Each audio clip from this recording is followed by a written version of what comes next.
I fucking hate everything right now. Hey, everybody. Welcome back. Let's let the chat build. Let the beat build. Tyler, how was your trip? Sup, fellas? Go Dogs. William Gray. It was insane. Much cooler than I thought it was going to be. So I didn't realize I was up there in New York for an engagement party. I hate every part of this story already. And I'll tell the story once we start going live on the pod. Did you run into Ashley? Ashley. Oh, your ex? Yeah, that Yeah, no, I didn't. And you just disappeared. I don't know what happened. 34 people in here tonight. Okay.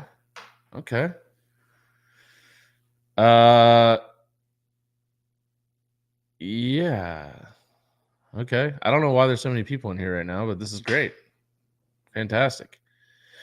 I don't know where Chris just went. He was just in here, and he's gone now, so we'll wait for him to get back in.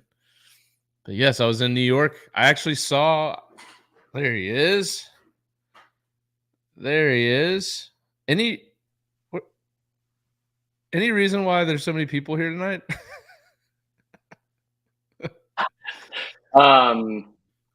It jumped from 6 to 46 in like 1 second. I don't know what happened. I can't hear you. Yeah, your sound's like going in and out. Video black.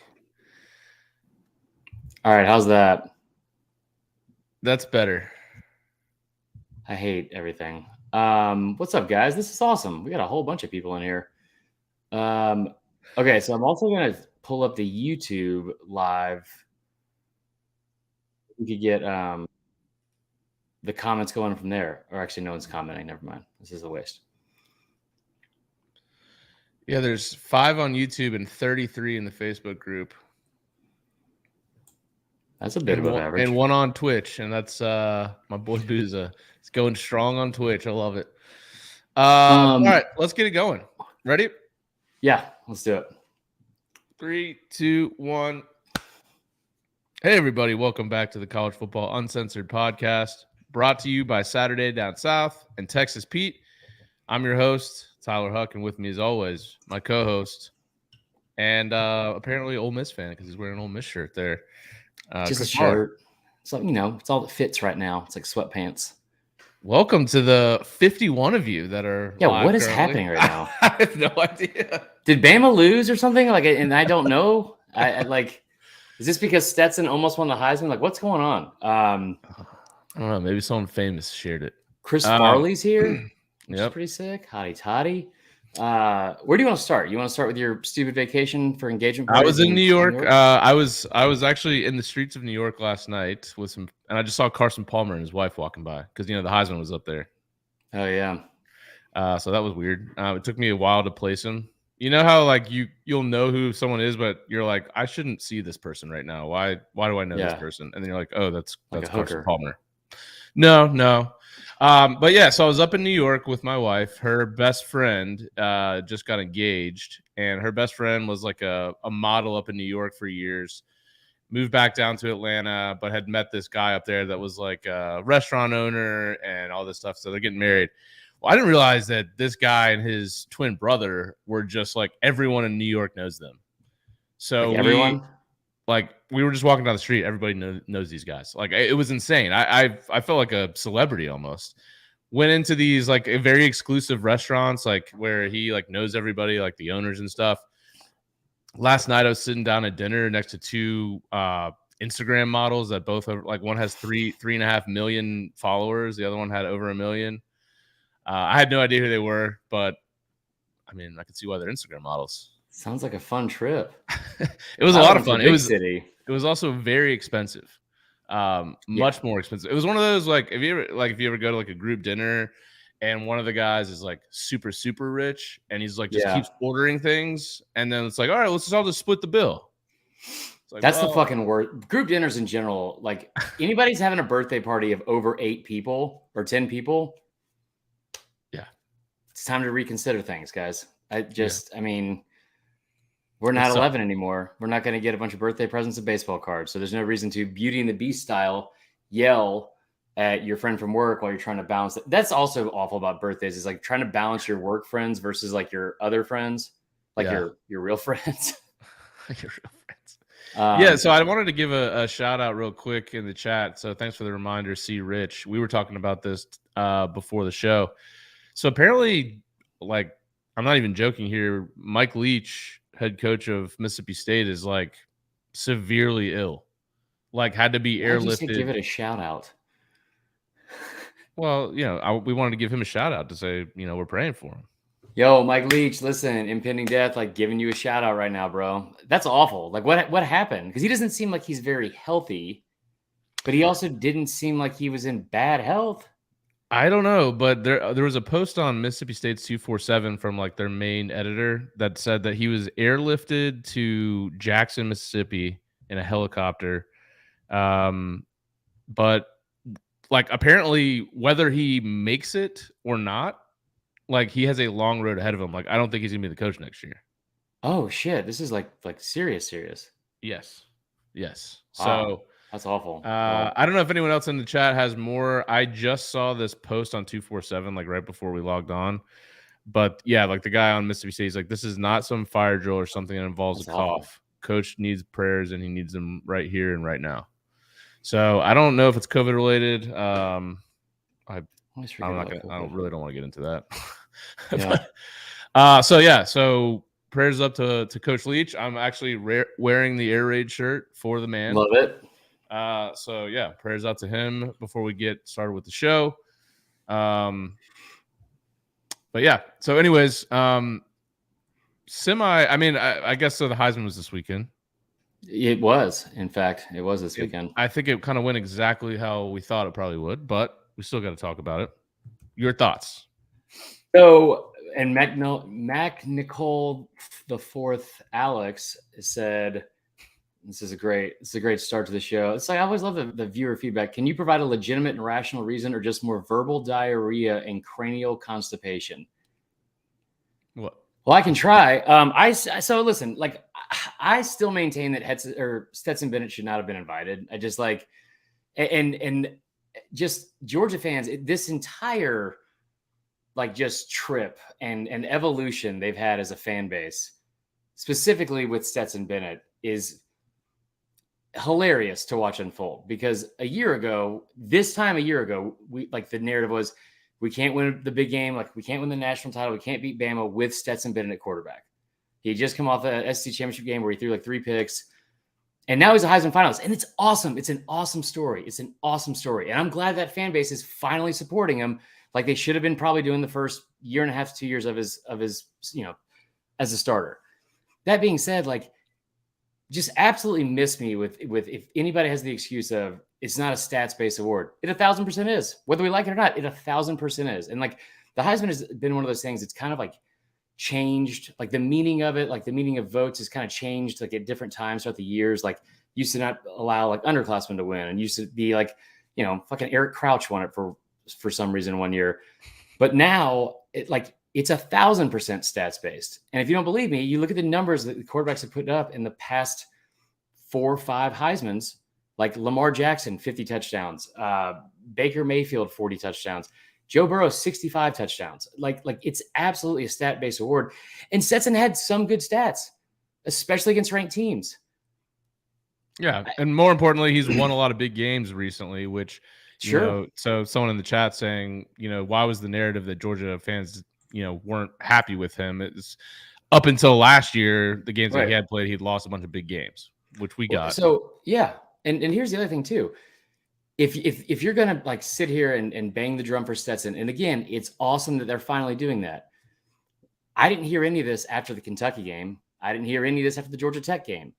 I didn't hear anything about Stetson for Heisman since after week 2 or 3 at the start of the year when he got off of that ridiculous start. So if we're being objective and we're just being honest with ourselves, I love Stetson Bennett. I think he's a great player. It's a great story. But he had a really good last game of the season, which happens to be the closest game to the time of voting. And we talked about this beforehand. Like, it's a consistent thing with Heisman voters where if you show out the last weekend and somebody has a bad game, we saw it with Kyler Murray, like that vaulted him to getting. He ended up winning it over Tua after he had led the entire season. And it's awesome that he was able to have a really good start to the year and into the year. And he was great in between. And again, especially against ranked teams.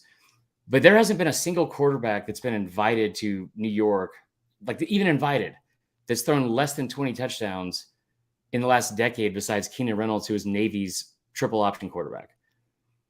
Oh God, And if the argument is going to be that, well, he did great against ranked teams in his biggest, in his biggest moments, he played 5 ranked teams. Caleb Williams played the exact same amount. Caleb Williams played 6 top 40 defenses. Stetson played 4. They had almost identical touchdown to interception ratios, like 17 and 2, or 17 and 2, I think, and then 16 and 2. Like he didn't. There's a minimum 3 to 4 other players at his own position that mean more to their team and have had more spectacular and impressive seasons than what Stetson has done. I mean, and listen, if you think, the last thing I'll say to Georgia fans, like, if this dude was wearing any other helmet or any other logo besides that G, I guarantee you, if this kid was the starting quarterback at Florida, you would not be saying the same shit about how Stetson Bennett should be a Heisman finalist.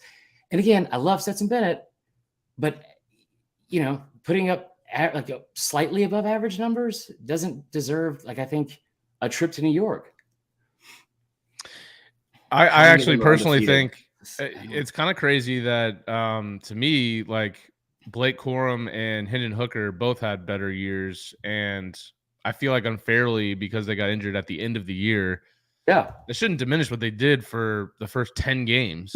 Hendon Hooker was the leader the entire time. And by the way, real quick before I lose my mind, I did all this research, and so the lazy ass narrative of they don't even know Castleberry. Somebody else asked this in the comments.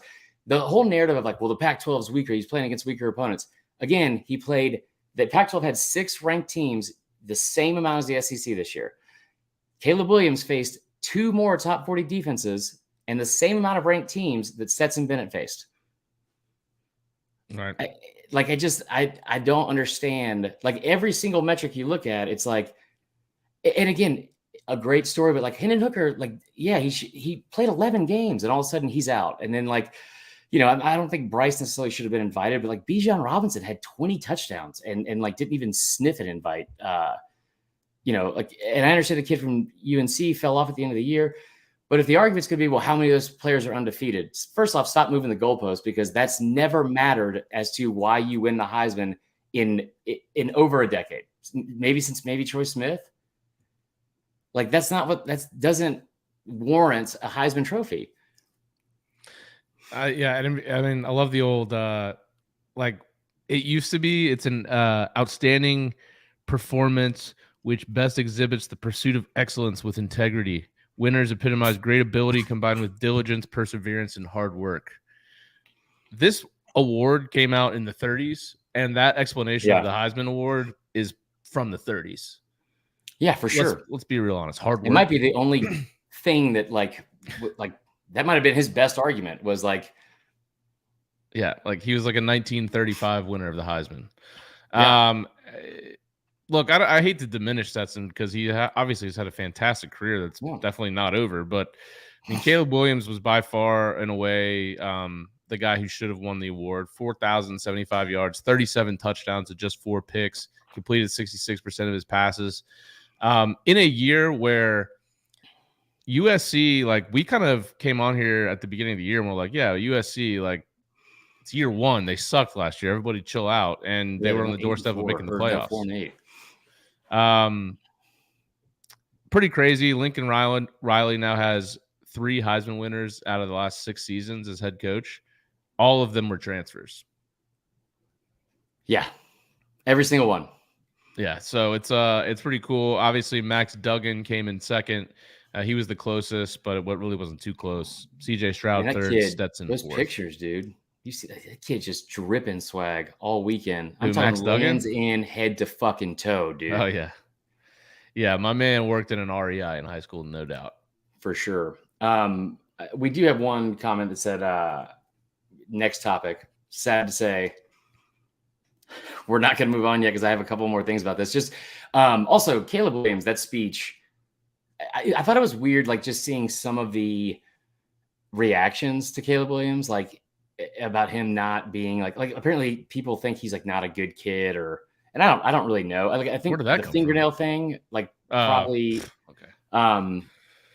But like I was talking to one of my buddies today, who just so happens to be a Georgia fan. He's like, I just think, that's just uncalled for. And the sportsmanship, put fuck Utah. I'm like, dude, isn't like Kirby's main thing? Like, fuck these motherfuckers, like about Florida. Like, I love that. Like, but the speech he gave was, it was like the fucking like final scene in Titanic. It just didn't stop. It just didn't stop. And he had a story for everything. That was the one downside of it. But no, I had like this takeaway from it, which was like the immediate response, like from a lot of people was like, well, Lincoln Riley can only win Heisman's because this is like his third or fourth now? Third, yeah. Okay. And so he had Baker, Kyler, now Caleb. I hate every single one of those names. It sounds like the worst boy band ever. And then Jalen Hurts, finished second, in 2019. But I guess my question is like, do you think the reputation he has of like, well, he can't win big games and he only can produce Heisman's or like elite statistical seasons in quarterback play? Do you think that's like a knock on him? Because do you think he's less of a coach, or is it less impressive that he hasn't been able to win a big game or a playoff game just because of like the disparity between the two accomplishments? I don't, only because this is kind of a theme. The SEC has been and will continue to be dominant in the trenches where football is typically won. Right. The game has evolved a lot into 7-on-7, skill players, awesome wide receivers, great QB. And you have to have a great QB to win a championship. I mean, at least a very solid one. I guess they don't have to be great. Right. But being at Oklahoma and now USC, we'll see what NIL does to maybe potentially change how national schools recruit. But the best recruits come from the South when it comes to the trenches, it seems, or at least on the D line. And you weren't getting those out in Oklahoma, and they don't really grow on trees in California either. They've got the palm trees, right? Yeah. I just think that if he was a coach in the SEC and he was able to get some athletes like that along the D line, I think he would have already won a championship by now. I just think you didn't really need that kind of dominant O line or D line, and really it was more on the D line in the Big 12, and you shouldn't in the Pac 12 either. But I don't know. I mean, I don't think any less of him as a coach. I think he's a great offensive mind. Yeah, that's true. All right, so in the same theme of that, the other question I have from this, because Stetson, again, just an incredible story, and like it's awesome that this kid, like, think about where we were a year ago this weekend versus where we are now, because now it's like almost like an afterthought, because all he does is win, and he did step up, and like in every big game they had, and like outshined Hendon Hooker, Bo Nix, like all those guys. My question is the narrative about Kirby Smart not being able to develop quarterbacks. I think there's some people that think that narrative is gone now because Stetson was a Heisman finalist and like the numbers he's put up. Do you think that do you think Stetson making it to New York and being a Heisman finalist, like finally puts that narrative to bed? Like that narrative is dead now. I personally don't think that it's dead in the terms of like, I don't think Stetson's some like ridiculous QB that was developed. I mean, I don't think you could sit here and say he makes the wrong decision at quarterback now, which has been up in the narrative. But let's wait on like he develops. He's like now suddenly like a quarterback whisperer, and he should just. I mean, let's see what happens next. Certainly, there's a talented room there, so you would think that there'd be no excuses to not have a very talented guy, take over for Stetson next year. And then we'll see. Carson Beck, people have been waiting to see him. I mean, if he's been on the bench for what, this will be 3 years now? Dude, Brock, I mean, he's not even the highest ranked recruit in that room. Like from, like Brock Vandergriff and the kid from Raven County too. So, okay. Anyway, so People are fired up about the Stetson thing. And it's like I wish they were this fired up like a year ago about it. But or no, that was my question, because like I was talking to somebody about it today, and there was such a long line of like, I think, overthinking from Kirby with his quarterbacks. Like, and most of them that, he would bring in these 5-stars. And I remember saying a couple of years ago on the SDS pod, like, if you're a 5-star quarterback, how do you trust that Kirby Smart is going to do the best thing for you and your potential, and like to maximize your potential as a 5-star quarterback recruit? And I'll stand by it now, because bottom line is Kirby doesn't give a shit about like your draft stock, and because you're a 5-star, you're going to start. Like, he's going to put the person on the field that has the best chance of winning them football games. And he also knows in his back pocket he's got the best defense in the country almost every single year. So, and I think Monken has been a huge, just like a revelation for that program, in the best of ways, and like what he's been able to do with Stetson and also the offense in general. I mean, like it's already gotten to a point where even the awards and the accomplishments are just stupid. It's like they're the first team ever to have a first and second team All SEC tight end on the same team. And just, it's, stuff like that. But no, I think that like the narrative at least quiets down. But if you get into next year and, say Monken's gone, I think it'll be interesting to see what happens with he goes to Purdue. I don't think he goes to Purdue. Why the fuck would you want to go to Purdue? Well, I mean, I certainly wouldn't, but if you're looking to get into coaching, I mean, here's the thing with this whole new like college football world. If you can lock yourself into being a head coach at an SEC or a Big Ten school, you're good. So like Purdue would probably be a stepping stone if he has bigger ambitions. But if you can be in the Big Ten, like I get Braum is from Louisville, but like I kind of feel like even though Louisville is a better program than Purdue, like I've got real questions about the ACC's long-term legitimacy. And so I don't know. All right.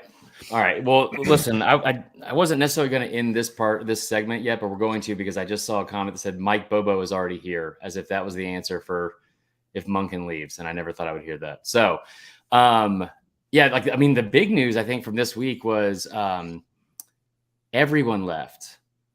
Like every single player that could possibly leave besides Georgia left in the transfer portal. It opened on Monday. We recorded the last pod, I think, Sunday night. Georgia's going to have their fair share, though, after the playoffs are over. Sure, but like, I mean, there was at last I checked, there were 1,300 players in the transfer portal, and it was only like that's after a matter of days. There was over 1,000 by day 2. We're talking about like NCAA football as a whole, and like the FBS is like I think 13,000 players. 1,000 were immediately in the transfer portal. Yeah, in how many of those will actually sign with a school that could be deemed better than their current situation? 10%? Well, they did it like 24/7. Half of them will just not even play college football ever again, because it's just simple math. You can't have that many people go. There's not that many spots that are currently open. Yeah, I agree with that. And a lot of these kids, these coaches say, if you're going to hit the portal, we're taking you off the roster. You don't have a spot here anymore. And of course, this has also turned into, and like, this is every school. Like, and I'm a Florida State guy, and I can tell by the guys that have hit the portal for Florida State, they were told to hit the portal. Yeah. They were explaining that they're not going to be playing here. So this whole portal thing was supposed to help the players, and it does in some cases, but it's also hurting the players a ton, because but they're kind of doing it to themselves. Right, but in this case where like for example, what Deion said. Yeah, with the luggage. What a dickhead. God. Hey, look, I've been on record with the Deion thing. It's either going to be really, really good or really, really bad. There's going to be no in between.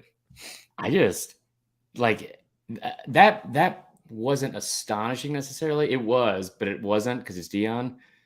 But the fact that he started like rescinding offers to committed players that are in high school, that's fucked up. So Trevor Garza brought up the point that I was trying to remember, which is Josh Pate said 42% of FCS transfers don't sign with another FCS school. It's actually FBS. No. 42%. They don't sign with another FBS team. Right. So they That's have to go insane. down in competition or stop playing. Yeah, those are your and get a options. job at Enterprise Rent-A-Car. I just was shocked, and like it's like fun and exciting because it's college football free agency and all that kind of stuff. But man, it like and the whole idea that there's no tampering, I like if it hasn't already happened, and I guarantee you, like big programs already have this in place. But within the next year or two, you're going to see entire divisions of coaching staffs that are just like scouting out other players from around the country outside of your conference and trying to like see who they need to go poach in the offseason, like for an immediate upgrade. 100%. I mean, Yeah. if you're not doing that now, you're behind. I mean, I'll the whole thing with Amarius Mims last year from Georgia and Florida State, Yeah. like he hit the portal. The next day, he was on Florida State's campus, signed an NIL deal. Things went awry, but like you can't tell me that you can't tell me that that was not planned for months. Yeah, and then he ended up going back to Georgia, and that like Yeah. somebody asked this in the comments, and people have asked like a bunch of times, like, what happens to the NIL money if you transfer? I have no idea. Like, Yeah, I mean, I'm Quinn assuming Ewers they don't signed get a $1 paid that million anymore. deal and left after a semester. Right. Yeah. Yeah. I mean, so yeah, like I honestly don't know how that works out. I'm sure they'll put something in place like to protect themselves from it, especially in this economy.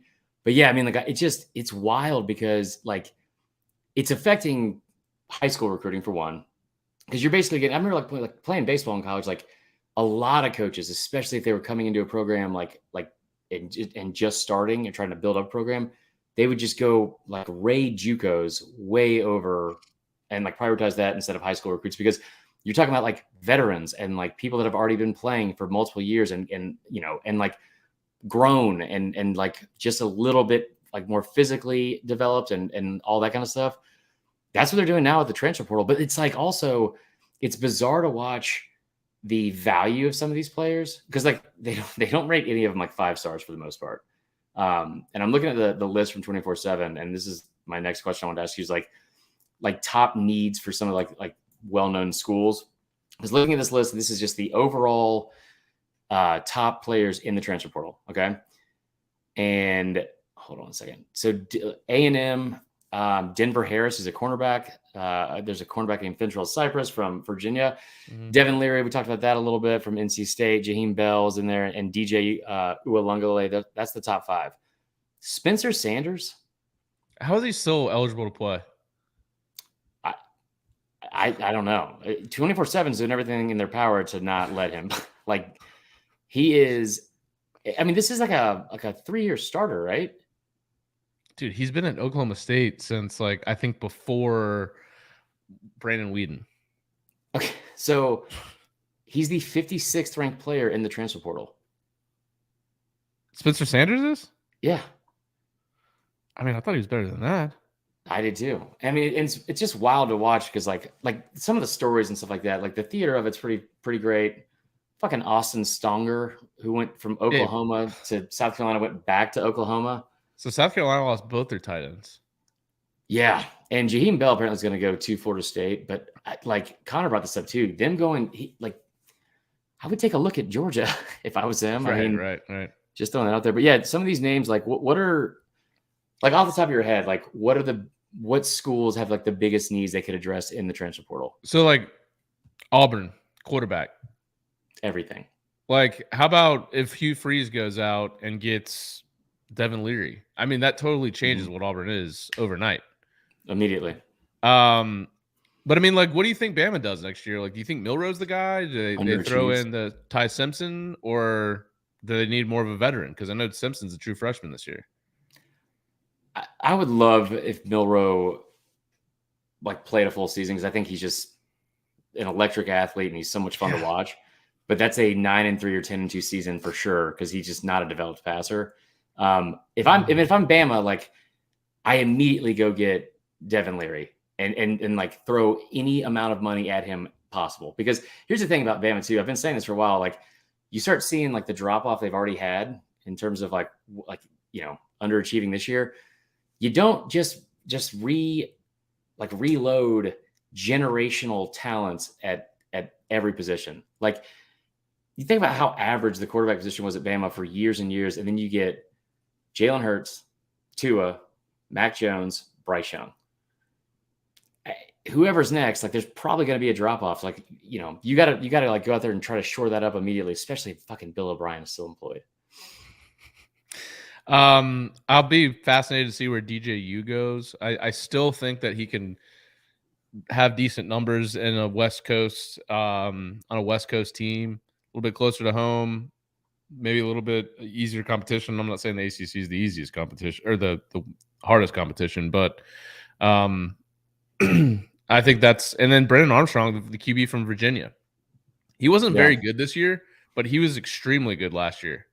And so he's a lefty QB, but it'd be interesting to see where he fits in. I think quarterbacks are obviously, the plug and play guys that can change over a program overnight.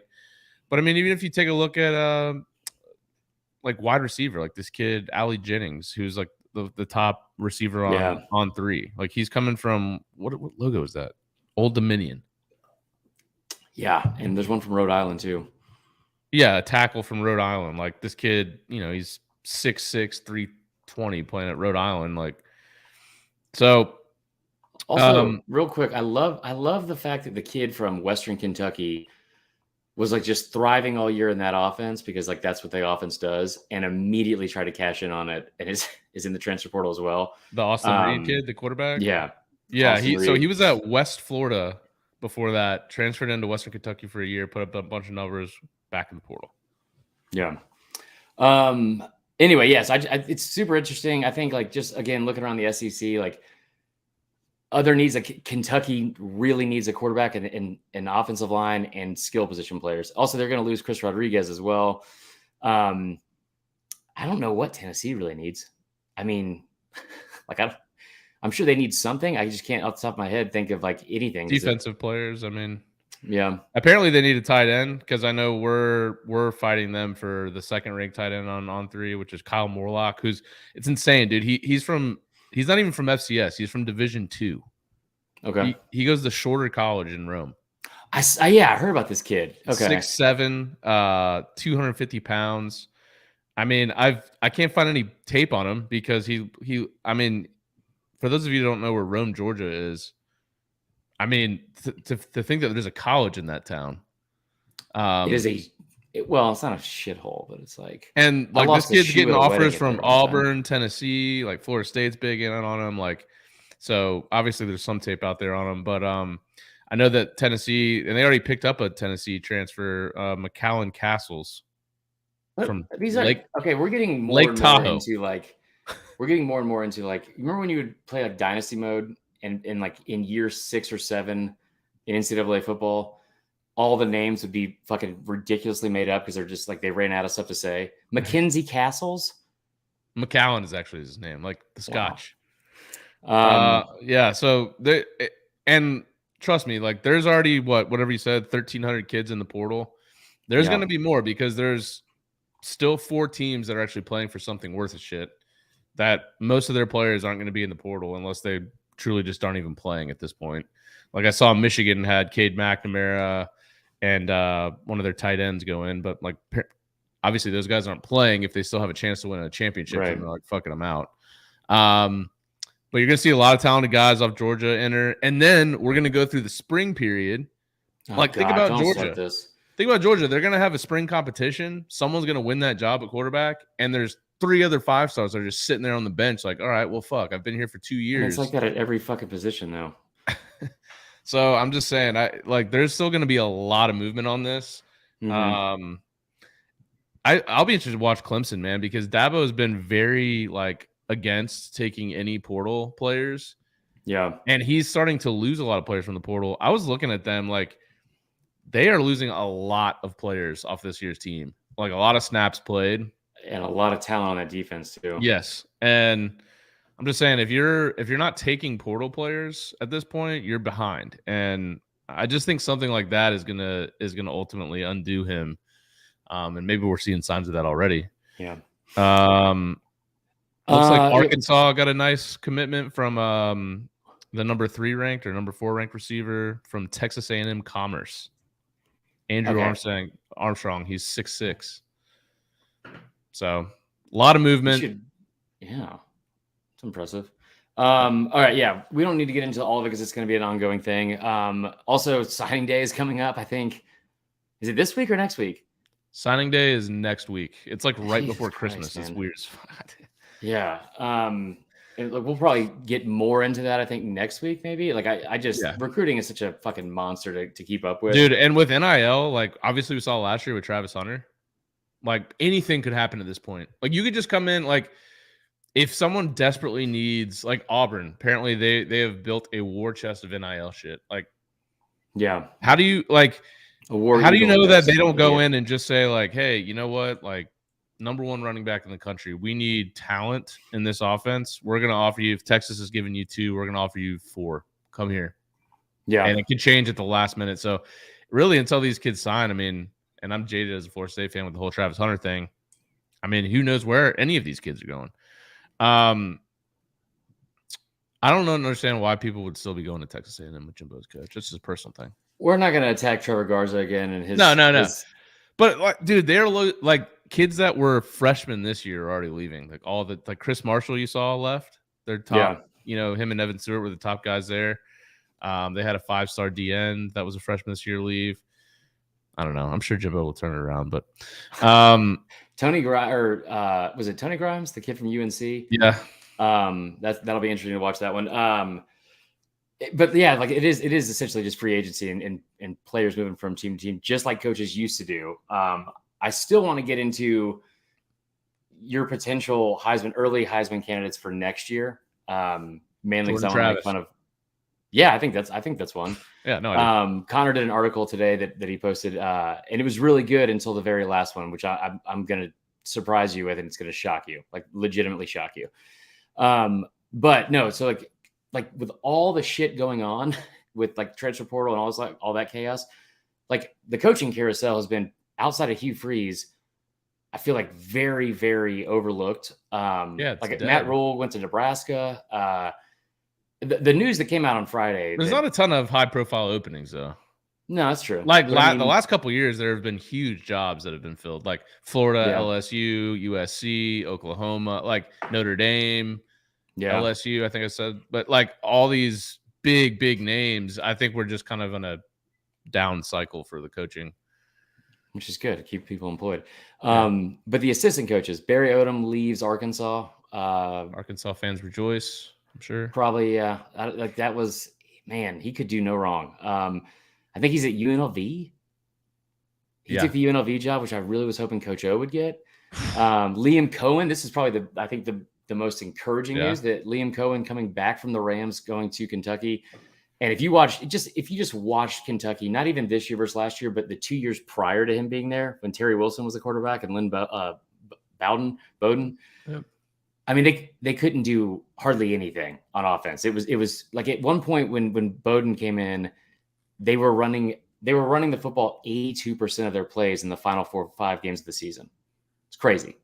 But I think that that's not a bad point. Why can't we get an offensive and defensive Heisman? We'll do that in a minute. But Liam Cohen, I think that's huge. But the news that came out on Friday, where Bobby Petrino has surfaced as a potential candidate for the offensive coordinator position at A&M. So I feel like what Jimbo, if he makes this hire. Wait, we totally skipped over the Heisman. What? The potential Heisman winners next year. Yeah, we're going to do it after this. Okay, all right. So if Jimbo actually hires Petrino is a good offensive mind. You saw, he's still got it. He's not exactly known for like being a good culture guy, though. No, or like not abandoning any and all responsibilities and his team in multiple like levels. Or really just being a good guy in general. He's a pretty big piece of shit for sure. For sure. So I think what Jimbo's building here, and I don't think Jimbo's a bad guy, but if his 2 coordinators are Bobby Petrino and DJ Durkin, I mean, you're putting together just a dream team, a Mount Rushmore of assholes. Like, so that's tough to beat when it comes to just most unlikable staff of all time. Yeah. Yeah. I mean, and I don't. they I had. think I don't think this is gonna happen. Do you? I just don't think that he's going to give up play calling. This was a topic of conversation every offseason in Tallahassee as well, and he never did. I know they fired their OC. He's not bringing it. Can you imagine Jimbo and Bobby Petrino sitting down and Jimbo being like, "All right, Bobby, tell me what we're gonna do." No fucking chance. No, there's no way they could be civil, in my opinion. No. And Jimbo kind of has to have, I think he has to have somebody that's like not a puppet, but it's like not going to challenge him. Because listen, that LSU game, I think is going to end up being a huge detriment to that program more than it was like a celebration from the win, because now you end the season with him thinking like, I still got it, man. You see me dialing up all those plays. Mm-hmm. Yeah. So I don't know how that turns out. It's interesting because the two coordinators I think have been on the biggest hot seat, Bill O'Brien and Pete Golding, are still very much employed. Yeah, that's interesting. Oh, hold on. Somebody said Billy Lucci from Texas confirmed Jimbo is 100% giving up play calling. There's no chance. Yeah, we'll see about that. I'm not saying that that's wrong. And Billy Lucci may be getting that from Jimbo, but let's just wait and see on that. Some more SEC assistant coaching movement. Auburn hired their D coordinator today, former Baylor DC Ron Roberts. Apparently, Arkansas wanted him really bad as well. So he came in with Aranda when Aranda got the Baylor job. He was also a D coordinator for 2 seasons at Louisiana Lafayette. But yeah, his defense at Baylor led the Big 12 in run defense in last year. They were number 3 this year. So I don't know how much that really means, being third in the Big 12 in run defense. Like, that doesn't seem like a huge coup. But admittedly, I don't know too much about him. He's Baylor's finished 52nd, 28th, and 55th nationally in yards per play during his 3 years there. So there's a lot to those numbers, I'm sure. I'm not going to judge a defensive coordinator hire, especially a guy that I've never heard of. But Auburn gets their DC. Yeah. I mean, this is like, in this offseason, they should be able to whittle down the amount of coordinators they hire. Because last season, inexplicably and almost against all odds, they somehow hired and fired 3 separate coordinators for 2 positions, which is incredible. It sounds like Auburn may also hire former Tulsa coach Phil Montgomery as their OC. Just based off his name, I'm not impressed. Also, They hired somebody named Fred McGriff, and I could not have been more confused all week. Wes McGriff. Wes McGriff. Okay. They call him the crime dog, and it's like, what the fuck are we doing? Okay. Anyway, so yeah, that's like all the trench, or I guess the coaching carousel shit. Yep. What else we got? Like the Heisman stuff. So obviously Caleb Williams next year will be a front runner, no doubt. Yeah. A couple other guys. I mean, I mentioned Jordan Travis, but definitely serious on that. I think he's going to put up big numbers next year. You've got Drake May from UNC, who was getting into the conversation this year, and then UNC fell apart at the end, which I think that's always going to be an issue because Carolina, like, their defense is so bad. And I know you're a Chizik guy, right? He's a very nice man, but he has not impressed me with his last couple stops. I think Marvin Harrison Jr. I mean, that kid kind of came out of nowhere. I mean, he was a big recruit, but like everyone talked about Jackson Smith and Jigba, and Julian Fleming was a 5-star, and you had a couple other guys on that team, Emeka Egbuka. But Marvin Harrison Jr. this year had, almost 1,000 yards, 11 touchdowns in 10 games. So I think he'll be on there. You could definitely see Brock Bowers on there. William Gray mentioned it. I'll be interested to see if Monken does move on. I mean, clearly when you got that much tight end talent in the room, you're going to want to feature them, but maybe that's a Monken thing, and I don't know. JJ McCarthy, maybe. Yeah, I can see that. Like I was saying earlier, Connor put out a list or an article today and this is the SEC's top Heisman candidates heading into next year. So you just tell me if you agree or disagree. Quinshon Judkins is first, which I agree with. Nothing. Quinshon Judkins, yeah. Oh, for sure. Yeah. Is Evans still there next year? I think so. Yeah. I mean, he's like technically like a redshirt, double redshirt sophomore. Rocket Sanders from Arkansas. Yeah, I could see that for sure. Yeah, he really came on at the end of this year, and KJ really. Yeah, that's the next one on here. Like I think him and Judkins both had over 1,400 yards.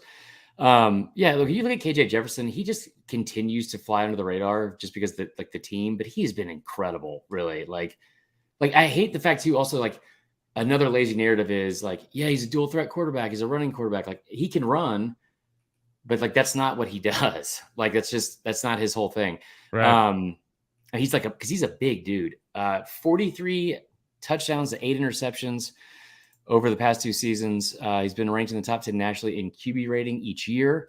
Had over 1,100 yards rushing in both years combined. 12 games, so basically half, with at least 3 total touchdowns. So that's pretty impressive. Brock Bowers, and here's the one that got me. Just give me your darkest of dark horses for the Heisman from the SEC. And tell me why it's not Connor Wegman from Texas A&M. Yeah, there'd have to be a lot that changes for him to get even a sniff at that. Yeah, I understand that he's talented. He's the most talented QB that Jimbo's had there. But, I mean, what we saw on the field this year, not just from him, I know he's a true freshman, but just from the scheme, I don't know, man. That is a dark horse. Very dark horse. Like, I mean, again, like the darkest of dark horses. Black Beauty. ESPN, they put out, like ESPN put out a couple as well. TCU QB Chandler Morris, because apparently he beat out Max Duggan in fall camp. I didn't really agree with this, but they have Arch Manning, Kyle McCord, the Ohio State quarterback for next year, Cade Klubnik, Jordan Travis, the quarterback from Texas Tech, Tyler Schulch, the running back from Michigan, Donovan Edwards. Like you said, Marvin Harrison Jr., Jaden Daniels made the list, which is pretty impressive. Devin Leary, he might go. Gabriel. Is he going to go to the NFL? There's no way. I wouldn't It'd be crazy just because, dude. There's Kayshon Boutte's coming back. I think Malik Neighbors is coming back. Jack Beck entered the transfer portal, but like this class for quarterbacks is like not one you want to like compete with if you're down. I feel like, even though his stock is probably pretty high right now. I liked all those. I think that another one I would say, Quinn Ewers from Texas. Yeah. Just going into year 3. Does Bama play Texas next year? They might be able to put up. Yeah, in Tuscaloosa. That'll be a good game. Bo Nix. Again, that's not even like a joke. Say this, but so this has been like widely accepted at this point. But somebody said the other day, like if he doesn't go pro, if he doesn't leave for the NFL a year early, he will be a top Heisman candidate next year. That's never in my fucking life did I think that was going to be a sentence any of us ever said. No. Yeah, so that's kind of crazy. But just like from around the country, I think all of those, I think all 3 of those. I don't know if he's going to get enough wins, but Talia up at Maryland, just because of the sheer numbers they're putting up. Mm-hmm. I like you said about JJ McCarthy too. I think that's a really, really good point. Who else are we missing? I feel like, Jordan Travis, I don't think Miami's got anybody. Sam Hartman, he could. Oh yeah, there's rumors that Hartman might go to Florida. It'd be a good pickup. Yeah. So. Yeah, it's gonna be. There's a ton of talent coming back next year as well. So for sure. What's next? Well, let me do an ad read and then we'll go to the next topic here. So let's take a quick timeout to talk about some of these spicy plays by Texas Pete. Texas Pete has the spice and flavor that's kicking this football season up a notch. If you haven't tried the original hot sauce or their new traditional barbecue sauce, run, don't walk, to grab yourself a bottle today. Visit TexasPete.com for recipes and hot apparel. Plus, take 20% off your entire order with promo code Uncensored. Win big with Texas Pete when you sauce like you mean it. Love Texas Pete. I left all my Texas Pete. I don't have any of my Texas Pete right now. I don't like it. It's like losing a kid in a divorce. No? Literally, yeah. Okay. No, I mean, so the next time, like, I want to talk about this because we went over like the bowl games a little bit last week. They're going to get started this week. Look, Yeah. Also, football talk. Did you watch the Army Navy game at all? No. I was busy. Oh, okay. It was actually really good. Oh, okay. I get Did it. the under hit You again? And fucking Kevin McAllister were hanging out. So no, because they went to overtime for the first time in series history. The under was at 32, and they went to overtime, and they ended up being, I think, at 37. It was a really good game. It was a really good ending to the game. At one point, I think in the third or fourth quarter, they had one of the teams had 0 passing yards, which is tough to do.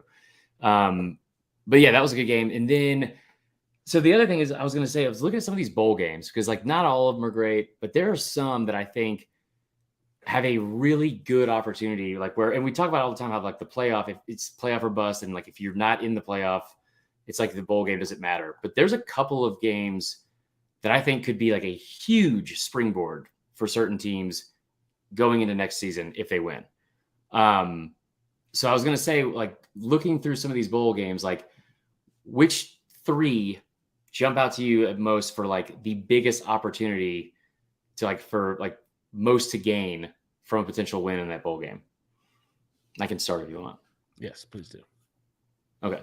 I think South Carolina playing Notre Dame is like, I mean, just because of the fact that like South Carolina, they've already beat Tennessee, they already beat Clemson, they've had all of these like accomplishments already, and Notre Dame's not a great team necessarily, but they are a very, very big brand name, right? Mm-hmm. And like having that name with an L next to it or a W next to it, if you're South Carolina, I think would be huge for like just the perception of that program going into the offseason. I like that pick. The other one here, and I'm not just saying this because it's you, but like I think that Florida State getting a 10-win season would be really, really big for them. Oh yeah, I like Oklahoma. I started looking into it more and more. Like they're 6-6, so I was like, I wish we would have played somebody a little bit better. But their offense is actually really good. Their defense is just atrocious. And yeah, our team is kind of similar. We just played in a worse conference, so we won more games. So it actually could be a pretty good game. But yeah, to get 10 wins would be huge for the program. And I think they can get it done. How about Tulane? Like for Tulane to beat USC, like I just think that'd be such a cool one because Caleb Williams isn't going to play.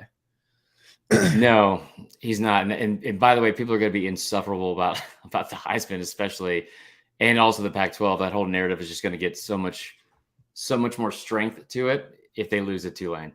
Which what about Kansas State? I said this last week, and we didn't really get into it, but I really think that this is one of the most important games for Saban, non-playoff games in a long, long time. Because I think that like the program is not anywhere close to feeling as strong and solid in foundation as it has in years past, even a year ago. And last year, it felt like that team was put together by duct tape. You lose 12 players in the portal almost instantly, which is kind of normal. But at the same time, like it's if they go out there and it's 2008 Utah, like you already heard Will Anderson talk about it. And I think a lot, like, you know, this was like a kind of like a consistent theme throughout the locker room this season. Like the lack of confidence that team had in itself, and probably with good reason, that might've been the biggest difference out of anything I saw. They never felt like they were going to go in and do the things that Bama's done for the last 15 years. And Kansas State is a really good team, and it's a perfect situation for them. And they've got Deuce Vaughn, and they got like a great offense. They have a much better defense than people give them credit for. Most importantly, they have no Bryce Young to play against, unless I'm missing something and he's playing. He hasn't announced yet, but yeah, it would be stupid for him not to. I don't know. Yeah.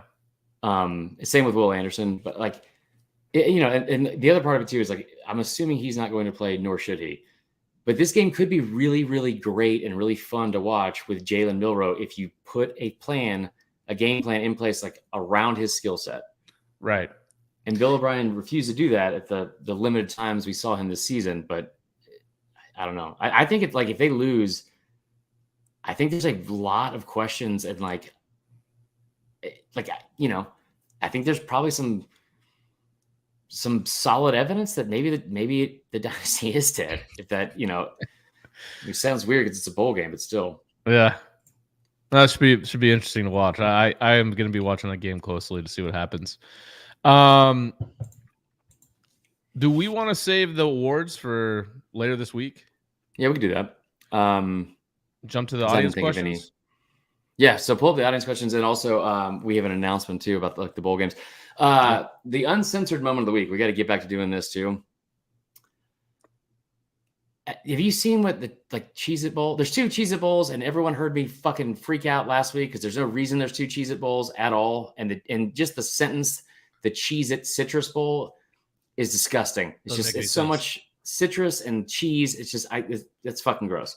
Can't be doing that. Anyway, I don't know if you've seen this, but they are also doing they're trying to make their first ever NIL sponsorship deal for the bowl games. And they're giving away a Cheez-It themed room. I saw that.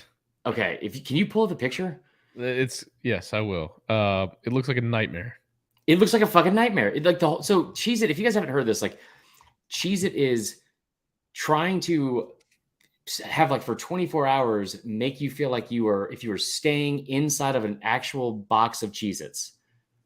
I don't know anyone in the world that would ever want to do that. I love goldfish. I don't want to be in a goldfish package.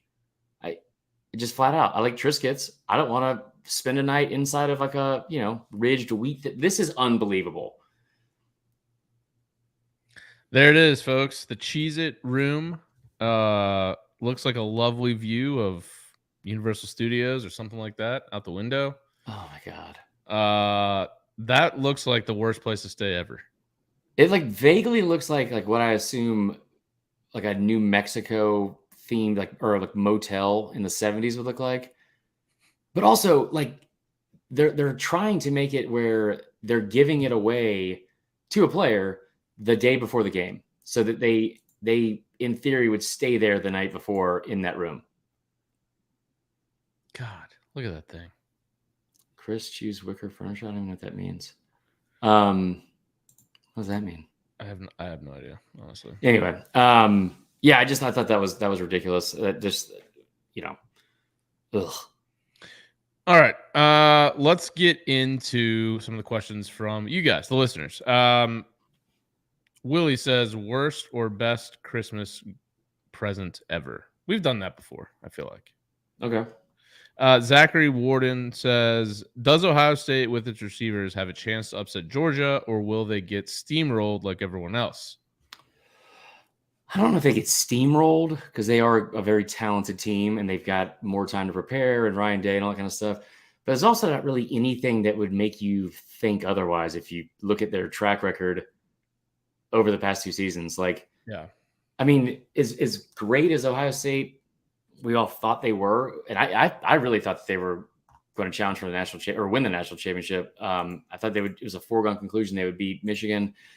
But even dating back to last year, this has kind of become a theme with how they've looked under Ryan Day, very underwhelming at times. And they lost it at home to Oregon last year, which is a big game. They lost on the road at Michigan and got fucking curb stomped in that game. Then, a year before that, they lost in the Natty to Bama by 28 points. This year, you have a 1-game season. You get your brains beat in by three touchdowns at home. And then on the other side, you look at Georgia, and Georgia has been able to do whatever they wanted at a lot of times throughout the season, no matter who's in front of them. So, I mean, after watching that Tennessee game, especially, I don't know what Ohio State is going to do, schematically. But I don't know if it's a blowout. I think it's the 5.5 point line right now. I hope it is. No, yeah. I hope it's a close game. I'm sick of watching blowouts in the playoffs. Is it possible? So Zach also said, is it possible for Hugh Freeze to win the West in year one because Auburn Voodoo Magic? I mean, I would say obviously Auburn Voodoo Magic has something to do with it, but also it could coincide with it being a great time to have a good NIL war chest that you can go out and potentially get yourself a QB that may also be able to generate some interest from other receivers. You could turn that offense around pretty quickly, and they already had a decent defense. You just have to look at the other programs in the West. I mean, we've already talked about where's Bama going to be next year. I think LSU takes another step forward, whether it's Nussmeier or Daniels. So I guess it's always possible for Hugh Freeze to win the West in year one. I wouldn't count on it. 10%. They also get Bama at home, which is a nightmare nice. for most Bama. Also, we have oh shit, I forgot I tweeted that Ohio State guy made a very mean comment about somebody posted in the comment section. Yeah. Ross says, what ripple effects will Deion Sanders' hire affect the SEC? Travis Hunter coming into the SEC, previously solid commits, flipped to Colorado. There were 200 players that reached out after day one. Yeah, I think Travis Hunter is definitely going to follow him there. I mean, I don't see why he wouldn't. I think he stays at Jack State. No, don't envision that. Yeah, that whole situation is kind of weird. I don't think that he's going to be getting. I don't know. I guess he did get Travis Hunter last year to go to Jackson State, but I don't see him sustaining like top 5 recruiting classes. Like no. I think he may pick off 1 or 2 here there like they did last year, but I think for the most part, until Deion, like let's say it goes really well at Colorado and he inevitably moves to another school that's bigger. Like if he ever lands like in the SEC, watch out. Like I think he could put together, but like obviously he would have to put together a good track record of like being a good coach at that point too. So it would all be working for him. But I don't think that it's going to be like, a top 5 recruiting. I could be totally wrong though. I mean, shit.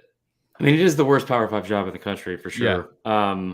Not a lot of talent around the surrounding areas in Colorado either. So yeah, that's true. You're pulling kids nationwide. This is from Joseph Moore. What's the best 750 milliliter whiskey under $50? Whiskey? Yeah, or just I'm gonna say bourbon because I don't. Yeah, I don't really drink a ton of whiskey. Because it makes me fight, dude. I can't drink it. I can't drink whiskey, dude. Every time I drink Jim Beam, I fight somebody. Let's see. Under 50? Yeah. I mean, is Woodford under 50? Because that's Woodford's under 50. I like Woodford. I think Basil Hayden is too. Yeah, I like Basil Hayden. Those are definitely like a little bit on the like lighter side in terms of proof, but they're good, like just solid drinking bourbons. And by the way, if there's anyone in the chat or any of you listeners out there that are over the age of 25 and still like mix your bourbon with Coke, just don't do that. Don't do that. Eventually you gotta graduate to just drinking it neat or on the rocks. Either one. I'm not gonna hate on you if you don't drink it neat. I don't drink neat. It's a little too much. I'll do like a splash of water. Yeah. And some mellow yellow. Throw it in there, Yeah. I remember whenever I would go to the liquor store, I would always, there's one like right next to the apartment when we lived in like Midtown. And I would get like a bottle of like Woodford or Makers or whatever. And then I would get like 2 cans of Diet Coke just to have Diet Coke like in the can. Right. And every single time I did that, I felt like I was being judged by everybody in there. Yeah. I mean, I don't know. Probably with good reason. Yeah, I'm not like a bourbon snob. I like bourbon, but there's like, if bourbon's become very popular over the last couple of years. And I've like joined in some of these bourbon Facebook groups and they're just like such dicks to people. Like they'll be like, oh, I got this cool Basil Hayden bottle. And be like, oh, fuck, Basil Hayden's for pussies. You're just like, all right, dude, chill out. Yeah. Like the whole like hipster. Yeah. Like it is very like, it's just basically like the same people that talk about IPAs. Yeah. It's just they're clean shaven and tuck their shirts in. Right. Okay, here you go. Is Joey Freshwater just treading water at Ole Miss, hoping Bama comes calling? Where are my fucking stickers? Good question. That's good. I think he is. Personally, I don't know that Bama is like looking for him, but I think definitely. Okay. I mean, I don't know. Like, I think he would leave Ole Miss for that job. Well, fuck, of course, anyone would. Well, I mean, he said openly that it'd be you'd have to be dumb to take Yeah. that job. To take the But job after yeah, Saban. after Saban. Yeah. Yeah. So, I mean, I could see that. I guess a little bit. We already answered what's the ripple effects. Hold on. What outside of your job do you plan to do to stay sane during talking season? I think that's a pretty good question. And also, somebody had this from last week. What's your favorite Christmas movie? Because I didn't realize that people were still watching It's a Wonderful Life. Yeah, my wife loves that. What the fuck? I mean, like, guys, It's so bad. I mean, I'm it's just gonna so say it. bad. It's so bad, and it's like it's in black and white, and Jimmy Stewart's voice is awful. Yep. Yeah, that's a tough one. I probably would have to say Home Alone 2. Too. Yeah. I think that's probably my favorite. I like Elf a lot. Yeah. I'll watch that anytime it's on. I feel like Christmas Story is ruined for me. I've never been. I know, like, they play it 24 hours on Christmas on TBS and shit. But I'm not like a huge Christmas Story guy. I like it. I'll watch it, but yeah. Christmas Vacation's a good one. Yeah, I agree with that. I don't remember doing the best and worst Christmas present ever. I thought we did that last year. Okay, I'm gonna have to think of mine then because I don't even remember what it was. Well, I'll tell you 1,000% what my worst gift that I ever got was, or gave was. And it's just let this be a lesson to you, guys. I remember one year we were living out in Stone Mountain, and this is like a decade or so ago, and the heat went out in the house, and I was like fresh out of college, had no fucking clue what to do. I was like, we'll just get a space heater. We won't fix the actual problem. And so for Christmas, I got my girlfriend at the time a towel warmer. I spent $200 at Sharper Image for something to warm up the towels for what I later found out was a $60 fix to fix the heat. Sick. And I tell you what, when you give the gift of getting out of the shower and just having deserved warmth, like any home that anyone's ever stayed in, when you can't offer that, but you can offer a mini dryer that takes up most of the bathroom, it's not great. It wasn't great. It was really bad. That's pretty funny. Yeah, I mean, I guess I would say when I got a Super Nintendo probably was my best ever. I was just fired up for that thing, and I was addicted to it as well. Yeah, I never had one of those. I never had like a game system. That's sad. Yeah, I guess. I will say Super Nintendo, Sega Genesis. When I was that broke, man, I couldn't picture this. I'm trying to think. I remember one year, like when I was like 9, I got like a bunch of stuff, like a TV, a stereo system, like all this like stuff. And we never spent any money at Christmas. It was like $100 tops. And after like I was like opening up all this stuff, I was like 9. I'm like, why do I have a TV now? Mom was like, well, I'm having surgery on Tuesday, and if I die, I want you to have some nice things. And I was like, just take it back. Like take all of it back. Was that supposed to make me feel better about you potentially dying? It didn't. I will say that. It was only for like a deviated septum too, by the way. So she was kind of being dramatic, but yeah. Anyway, yeah, she's got the power of God behind her. I mean, true. All right. So last thing here, since it's bowl season, what's the first game? I'll look that up while you talk. All right. So we are doing the same thing we do every year, where the bowl pick'em challenge in the Facebook group. So if you are this Friday is the first bowl. Okay, so we'll get everything set up, and we'll have just like we've done the past couple of years. It's going to be a massive bowl pick'em challenge with everybody in the Facebook group. All the listeners will send out all the information of where to sign up and all that kind of stuff. If we don't hear it on here, because I know we haven't set it up yet, because Jay Woody was supposed to help, and I think he got a little bit busy today. If we don't hear it announced on the pod, then we will definitely put it on in the Facebook group or on our Twitter page as well. but yes, it's free to enter. And the only difference is this year, instead of having one for each pod, we're just going to join forces and we're going to do one giant one for the SDS pod and College Football Uncensored. The winner gets. So what we're trying to do, I'm not going to promise any stickers. You're welcome.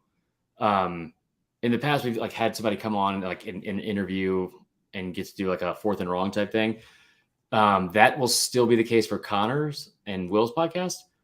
I'm going to get us some booze from American Distillery, American Spirit Works, and our good friend Booty, who works there. And so from us, you'll get some free booze, maybe a hat of some sort. I don't know. I got some like knickknacks back here. I got like a Johnny Manziel autographed helmet if Garza wins. So there you go. Okay, yeah, that's exciting. I'm going to beat all your asses in that. Last year, I'm going to win the awards. Last year, I can't really say most of the story on air, but the person that won, I'll say right now, was the hottest member of the Facebook group out of all 5,600 people. I know, I won last year too. You didn't win last year. The hottest person in the group? No, not even close. It was no, it was not you. All right. Anyway, but yeah, it was. Hey, go ahead. One quick thing. So, Robbie Falk, who is a 247 beat writer for Mississippi State, just tweeted out that Mike Leach needs a miracle. So, oh my God. Yeah, seriously, everybody continue to pray for him. I'm hoping, obviously, for the best, man. It's just a sad situation. I don't really know what's going on with that, but it seems kind of out of nowhere. Yeah, hopefully we'll have a better update for next week. Yeah. So, hey, prayers to Mike Leach tonight. His health situation seems very critical at this point. Yeah, Bryce Jones just put in the chat too. We need to talk more about Mike Leach. It's bad. Yeah, no doubt. Well, I don't want to end everybody on a sad note, but just keep him in your prayers. Too late for that. So, all right. Well, go rate us 5 stars. Yeah, and also, guys, before we sign off, just remember Santa's not real and love is dead. So, we don't have any kids listening to this show. My son listens to this show. Okay. All right, guys. We'll see you on Wednesday or Thursday this week. All right. Peace.